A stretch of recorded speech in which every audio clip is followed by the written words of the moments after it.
What's up, everybody? Welcome back to my channel. It's your girl Imani, and today we have something extra special in store for you guys. We will be taking a look inside of the deep category for a flawless makeup tutorial using Timeless Beauty, of course.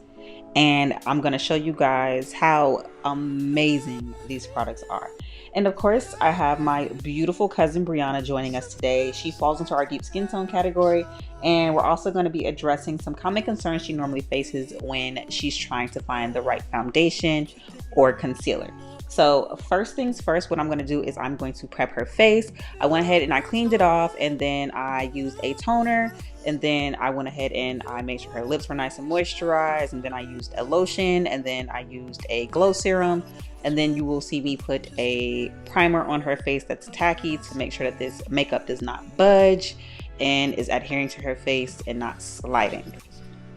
So one of the common problems that Brie told me she faces when she's looking for a foundation is that it's either super duper oily and that doesn't work with her already oily skin, or that her oily skin is it's not being tamed through the foundation of the concealer, and also that she's always looking for a right foundation that's not orange or red or that makes her look cakey. And she said she has some difficulty with that. So what I love to share about Timeless Beauty and our products is that, for one, it's very lightweight. Even though it is full coverage, it is also very buildable, but it does not take much.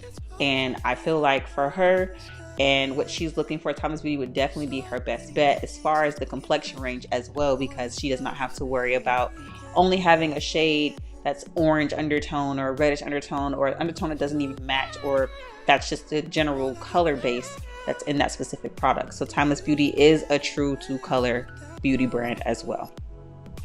So now also what I'm going to do is I'm going to go ahead and gel her brows down and set that up, so when it's time for me to fill those in, they're already nice and laminated and in place. So one tip that I will share for you guys, even for oily skin, dry skin, or combination, but specifically we're talking about oily here, no matter what, when you're priming your face or prepping your face, you always want to make sure your face is nice and moisturized and hydrated, no matter what. Do not use a toner that dries out your face and then you do nothing afterwards, because it's going to show on your makeup. So even though you have oily skin, always prime your face and moisturize your face. And tip number 2 is that when you have an oily T-zone, I found that it is very detrimental to make sure that those areas are nice and matte before you apply your product. And one way I like to do that is taking a translucent powder, and I like to put that on my forehead, bridge of the nose, and around the mouth and the chin. And this is just to lock in any moisture that might try to creep through prior and after makeup application. So I'm going to take a triangle puff and I'm going to go ahead and I'm going to set those areas. Now you can use any powder that you like, but I would recommend using a translucent powder, because if you have a powder that has an undertone to it, it may show through in your makeup, or it may even make your makeup cakey. But to avoid the cakiness as well, be sure to go in with a light hand. So put some powder on your powder puff, tap some off on the back of your hand, smooth it around a little bit, and then press it in. And make sure that you're getting into those corners too as well, and really set that specific area that you know for a fact, no matter what, it's going to get overly oiled. So aside from that, let's go ahead and get started with the beautiful application of makeup now. So now that her skin is prepped, we're going to dive straight into the concealer. So I'm using shade 39 and shade 42, which specifically is Brown Sugar and Cool Noir, and we're going to use that to create a radiant highlight to illuminate those high points on her face. I like to use 2 concealers because, one, the innermost part of your face is the brightest, and as it progresses towards the outermost part of your face, it does darken. So I like to use a shade that's lighter and a shade that's close to your skin tone but not exact, because I would like to create that nice gradient ombre effect when I start to blend out. So after I've applied those in those areas, I'm going to take a setting brush, and I'm actually going to use that to buff out those areas to keep that nice HD effect going. Another tip that I like to do as well, even with dealing with oily skin, my products for Timeless Beauty are also matte based. So I like to use a natural finish setting spray when I first apply the concealer, and I let it dry down for about 20 seconds or so. And then I go out to blend, just so that that makeup isn't too hard to blend, or to where that makeup isn't too matte and you feel like you're dry under your eye. Luckily, with the formula that is with our concealers, you don't have to worry about dryness or it getting too cakey, or you don't have to worry about it getting hard to blend out.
After applying her concealer, I like to go in with a setting powder immediately. So this setting powder is also a part of Timeless Beauty. I will not be showcasing it just yet because it is not ready to be showed.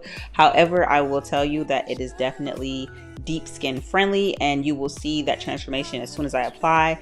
And I like to go in with a thin layer again, as I stated before, and I really like to press it in and work it in there to make sure that concealer does not move. And you're going to see the difference in a few seconds to where that under eye looks nice and blurred and filtered and smooth, where you don't see any creases or anything being set. So that's why I like to immediately go in. If you do find yourself finding creases or fine lines in your makeup, just be sure to go back in with your beauty blender or whatever tool you use to blend out your concealer and buff that back out, and then immediately go back into your setting powders.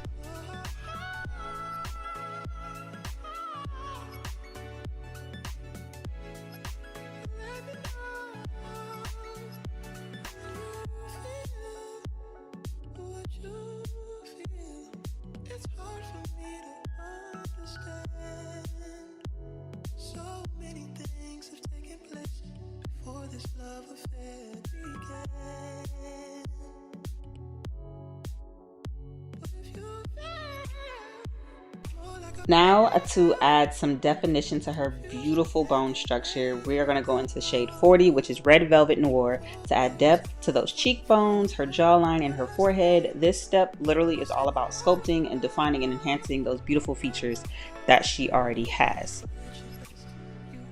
So for another makeup tip for you guys, I recommend that instead of going directly on the face with the product, I definitely recommend putting it on the back of your hand, taking whatever tool you're going to use to blend it out or apply it to the face, and swirl it around in that product. That way you can get that airbrush look when you go to apply it to your face, as well as avoiding any harsh lines or applying too much product at once when you go to do any of your steps for that matter.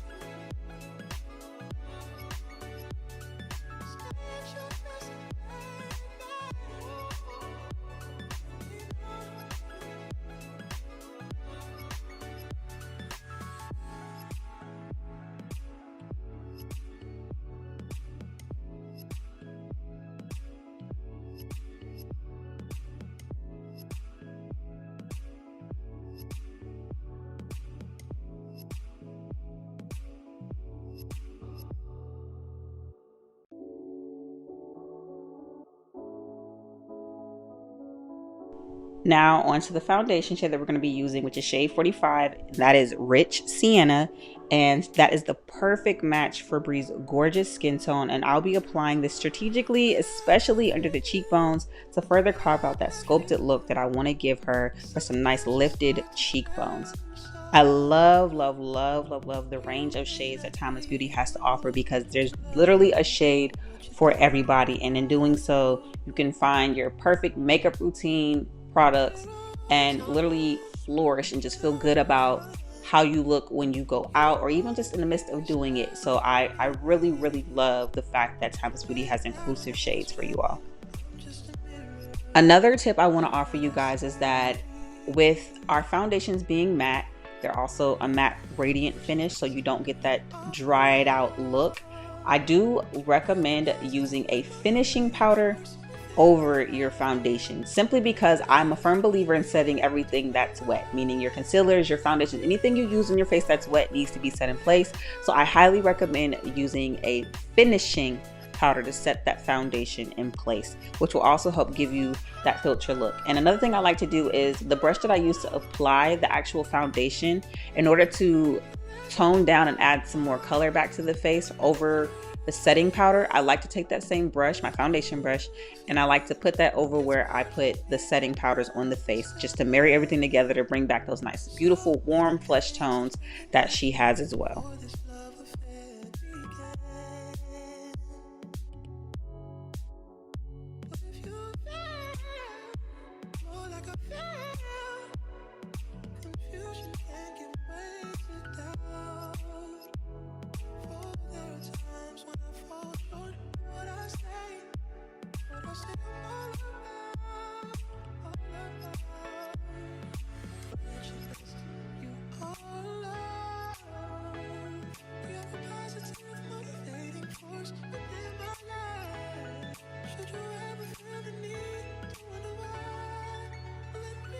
Now on to the rest of the makeup. I will be using a few products that are unreleased, but I just want to let you guys know that my technique for these are almost the same as all the other techniques you see on my channel. As far as brows, I haven't done Glam brows in a while, and this was the first time that I did, but I was so in love with them. I was like, where have I been? I need to get back to my Glam brows. But basically what I decided to do was, after I glued her brows down, like I said earlier in the video, I went in with a black brow pencil, which you guys know I normally don't do because I feel like black is harsh, but because her hair was black, her brows were dark, I didn't want to go in with the ash gray and make her eyebrows look ashy. So I went in with a black, and I quite literally only filled in like the tail part of her brows and add some feathered hair or strokes to the front part of her brow, and really just married everything together after I went in and cleaned it up with the concealer. And to be specific, I went in with Rich Sienna just to clean up under her brow.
So for the look that Brie wanted today, she wanted a nice simple smoked out waterline and smoky eye, and I thought that was an amazing look to go for, and it definitely complemented her skin.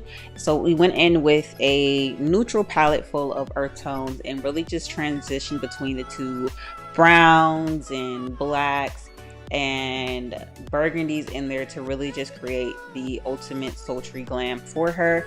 Unfortunately, my camera's battery got exhausted, so I was not able to show you guys the lip combo. However, of course, you know it is a Timeless Beauty lip combo. I actually went in with one of our concealers. It was one of our darkest shades, and I lined her lips because she also did say that she has a hard time sometimes finding the right lip liner to shade her lips with that's going to be dark enough to give her the perfect lip combo. So we went in with one of my concealers, which was the best move because it also stayed and it just gave that nice beautiful ombre, which you guys will see in the end. But I did go in with one of our lip glosses, and it is a beautiful pink nude color, and adding that into it just made it chef's kiss, and everything about this look was just simply stunning.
So because I love a good brow bone moment, when I do apply eyeshadow, sometimes I find that that brow bone can get a little lost.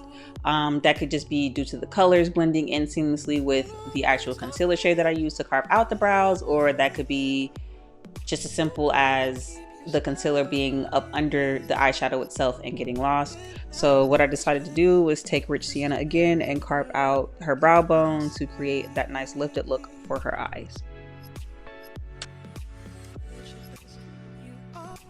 And voila, here is the final look, which is nothing short of spectacular. Timeless Beauty has literally done it again and is amazing, clearly for the deep skin community as well. And I cannot wait to show you guys the rest of the categories available for all the skin types and skin tones out there.